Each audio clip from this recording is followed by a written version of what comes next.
Look how many's on there. It's like fun facts. Yeah. Threw me off. Completely threw me off. I have no idea. Fireman Sam, Tony Pandy. Tony Pandy House was Project 7. I mean, we met 2 years ago. Yeah. And how many did you have then? 0. Actions speak louder than words.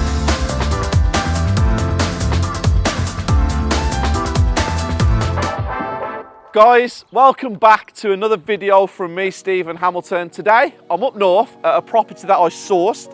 I secured the builders.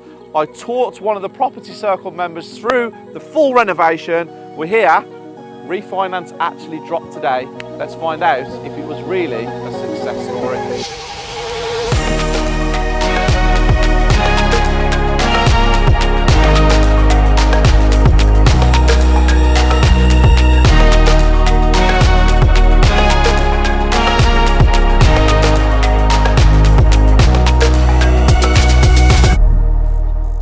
Here with Property Circle member Matt Cox, not his first time on the channel.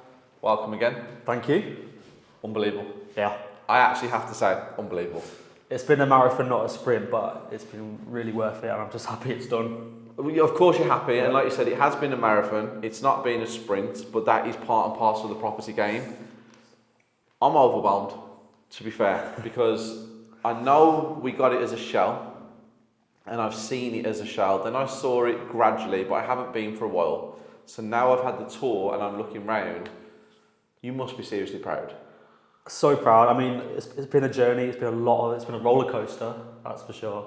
But now that I'm near the end and actually start making money on it and refinance it, that's where I want to be. And now I can take it and move on to the next project. Refinance drops today. Yeah. So Nando's is on you. Yeah. See that? No, I'm not spending £80 on Nando's.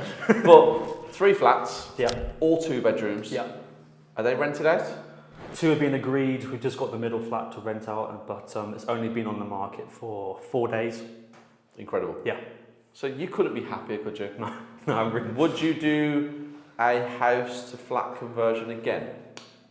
I would, but I would firstly get a building that has a lot more flats in. I think 3 is borderline, maybe 4, 5 plus. Yeah. And also, now that I know the process, I'd probably at least be able to do it in half the time, because let's not mess around here. It's been 2 years, and that's just too long. But it's good because you're showing the people at home what life as a property developer is really about. Yeah, yeah. So let's do a little tour. Let's show the people at home what we're actually dealing with. And then I have a very, very, very surprising question for you. Well then.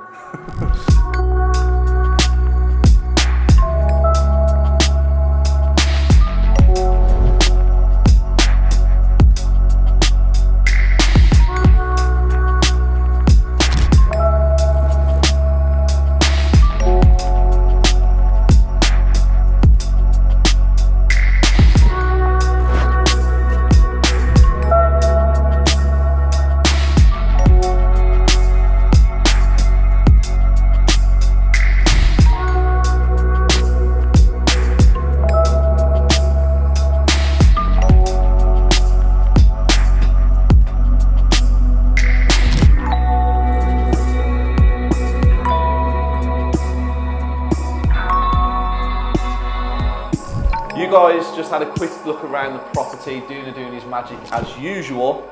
Surprising question. Now, I helped arrange the builders here, so I know them personally.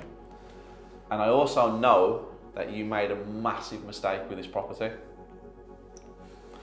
You actually appointed the contractors, but then you got involved with individual trades, didn't you? Yeah. Yeah. And you actually paid a couple of invoices directly to the individual trades because the contractors didn't. I think that was the worst thing you ever did, personally. How do you feel about it? Firstly, I feel that I just about got away with it. Obviously, we're here now, but it did add a lot of stress to me, the contractor, and the tradesman. And I mean, without pointing fingers, I think some of the subcontractors that the contractor used were below par. Overall, it was a regret, but I think I've learned from it, and as a result, I'm just going to leave the contractor to it, even if I'm not happy. Okay, so My take on this, what happened? Yeah. You're a nice guy. You wanted your project finished. You wasn't getting the answers from the contractors, so you wanted to speak to the people that were doing the work to find out timelines and stuff, because you was on a bridge. You wanted to make sure everything worked according to plan. And I think that you got emotionally attached. And when you heard the stories from the contractors, the trades, you was like, they need money. Exactly. I wanted to know what was going down. Like, was the contractor doing me over? And also, I guess I felt that if I am nice to the tradesmen, they might want to do it for me as a favour. Obviously, in reality, it doesn't always work like that. No. I had one builder said to me, please, like, it's Christmas, I need paying. And this is whilst I was on a holiday. And I'm saying, look, it's not my problem, I'm sorry. The idea was, the contractor was like showing me transparency, saying, look, we're not going to spend this money elsewhere. We want your money to go on your project. But at the end of the day, it just made it more complicated. And obviously that wasn't ideal. No. What a learning curve though. Yeah. Because you're a smart guy. That'll never happen again. No. Never, ever happen again. You will always just say, that's the contractor. I don't employ you. You don't work for me. Speak to the boss. And then obviously they speak to the boss, which is you. Yeah. Learning curves. Do you think this is one where you've learned a lot?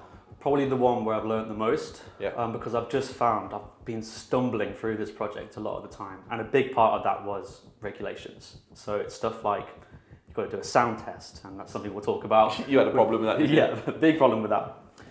And the builder didn't even know about it himself, so I found myself. That's what shocked me. Yeah. Because the builders who did this, they're huge really in this area. They have a massive following, especially with the councils and stuff, because they provide the workshops. Yeah. So for them not to know about the soundproofing is something that when you told me about it, I was like, that makes no sense whatsoever.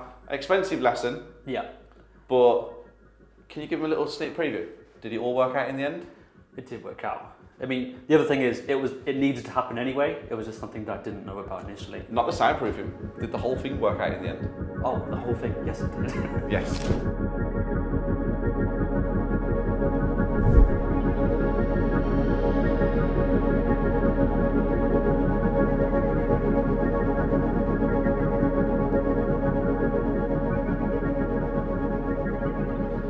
Top floor, my favourite flat. This is the one we had a few issues with. Yeah. We got the architect to do the drawings at the beginning and he came back with a 1-bedroom upstairs, didn't he? Bit of rejig, bit of moving around. We now have a 2-bedroom. So we have 3 flats, all 2-bedroom. What's the rentals from the ground up? So ground floor is £700 per month. Middle floor is £675, and then this top floor at £650. So what's that total to?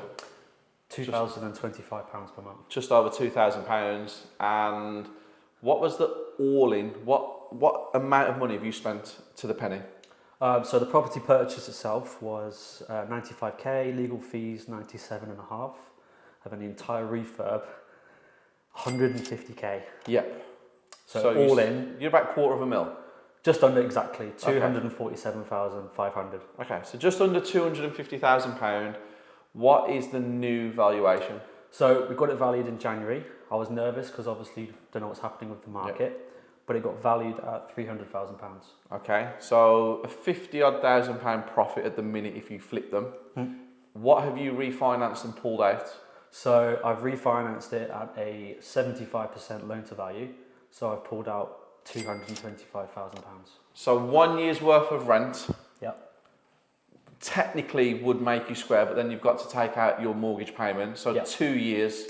Yeah, so the interest payments at the moment are just over £1,000 per month with the current rates. And like I said, it rents for £2,025, so it's just about £1,000 per month. Obviously a few other fees like insurance, maintenance and letting. So you're looking at about £800 a month.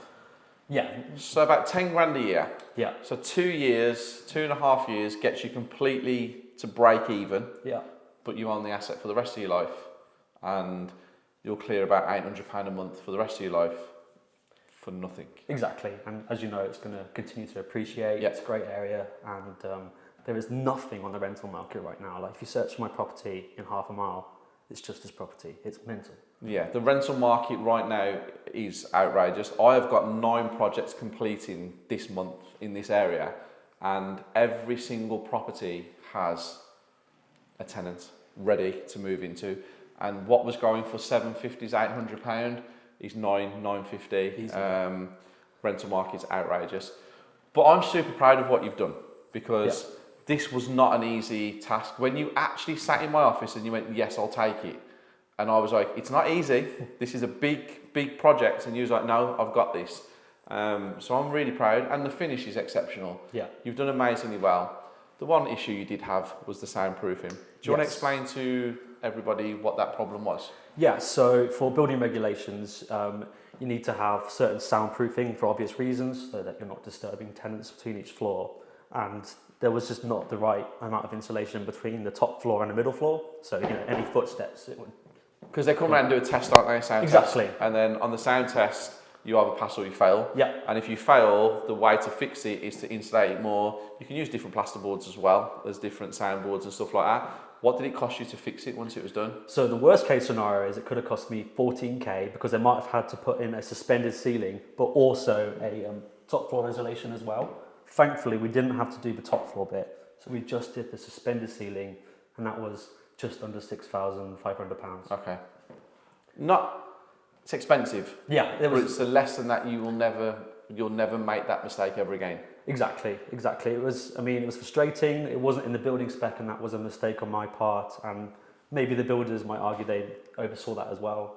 The builders should know again. So, and I've used these builders. These builders have done a number of projects for me. We've had issues, as you know. You've had issues. Part and parcel of the property world. It's something that we all have to face. We have to overcome. We don't want problems. We want solutions. You literally powered through. Every time a problem popped up, you had a solution. Yeah, exactly. I'm going to speak like they might watch this video and they'll acknowledge that we had at times a rocky relationship. We've worked through it. There's definitely things that we could have done better in hindsight with my inexperience and their oversight, but we've got here now. Yeah, and they're great guys though. Yeah, like we still speak to them. They're great guys. They're very good at what they do. Exactly. The finish speaks for itself. Yeah. I actually put this on the local Facebook page just to see what the attention was like. I got 70 messages the next day from people asking me to rent it. And the builder's like, yeah, I went on the Facebook page and, I felt proud. It's a really good finish and it speaks for itself. Yeah, it's a great finish. Well, Matt, you've done exceptionally well. Thank you, proud. Thanks for all your help. Always, that's what I'm here for. And on to the next one. What's next? Next, we're in South Wales. Yeah. I'm going for smaller houses at the moment because they're slightly more simple. Tony Pandy, where Fireman Sam is from. Little, whatever the hell that is. I have no idea. It's not a tip. It's like a fun fact. Yeah. Threw me off. Completely threw me off. I have no idea. Fireman Sam, Tony Pandy. Yeah. That's your next one. Exactly, yeah. Going for smaller houses to see how the market goes and try a different area and diversify. Okay. So how many have you got in your portfolio now? So after today, the Tony Pandy House is project 7. Okay, that's cool. 7 projects. So, we met 2 years ago. Yep. And how many did you have then? 0. Yes. So actions speak louder than words. He's somebody who does, and like I said, super proud. He joined the circle 2 years ago. So if you want to do this, link is in the description below. Join the circle, speak to Matt. He'll help you. He'll advise you on what to do, what not to do. I'm good at that one. Yes, and we're here. It is a proper family, the property circle.